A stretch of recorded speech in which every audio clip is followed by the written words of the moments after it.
son sak stadig oor die basis. Ons wag vir die korporaal met die possak. En elke man hoop vir 'n bietjie geluk. Hy staan daar met die sak in sy hand.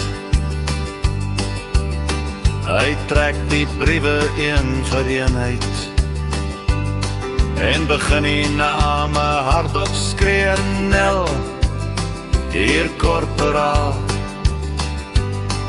Smit, hier korporaal. Toe roep hy Johnny en gee die koevert in my hand. Ek mag hom oop daar by die tent. Die manne kyk sommer saam, maar na die eerste 2 sinne, toe weet ek dis die goeie nuus vanaand. My dear Johnny, ek moet jou sê, ek het iemand anders hier by die see.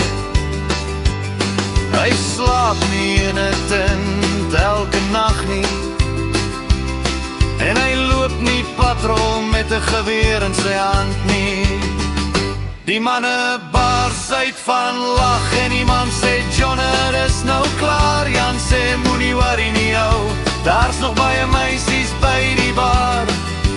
Koos sê, dis nie so sleg nie, nou spaar die darm trougeld ook. Piet sê, wag tot ons terug gaan dorp toe, dan kry ons sommer 2 by die kroeg.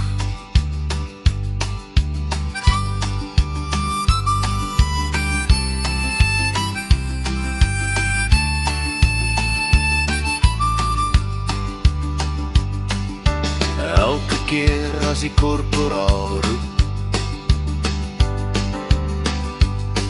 met die possak in sy hand,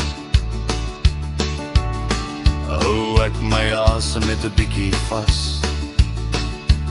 Soos elke troep hier. En as hy weer roep, Johnny, dan lag die hele tent weer saam. Want elke ou wat diensplig gedoen het,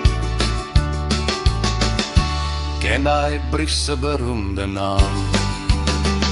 Die manne bars uit van lag en iemand sê, Johnny, dis nou klaar. Jan sê, moenie worry nie ou, daar's nog baie meisies by die bar. Koos sê, dis nie so sleg nie, nou spaar die darm trougeld ook. Piet sê, wag tot ons terug gaan dorp toe, dan kry ons sommer 2 by die kroeg.